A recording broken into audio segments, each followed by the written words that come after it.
lixdan calaamadood haddaad isku aragtay waxaad tahay qof dadka kale ka fiiro dheer ama ka fiirfiirsi badan.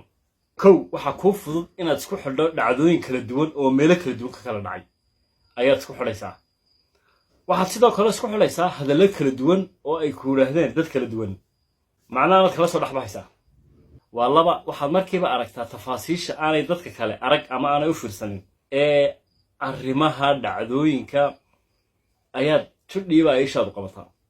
waa saddex waxaad dareentaa markay dadku wax qaranayaan ama aanay daacad ahayn oo ma tihid qof si yaro fudud loo lumin karo.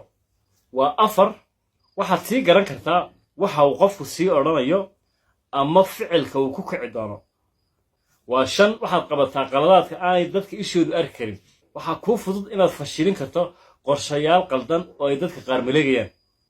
waa lix waxaad si saxa u xasuusan kartaa hadal uu qofki ku yiri dhowr sano ka hor ama dhacdooyin dhacay waa hore waayo ilaahay wuxuu kugu galladaystay xasuus aad iyo aad wanaagsan.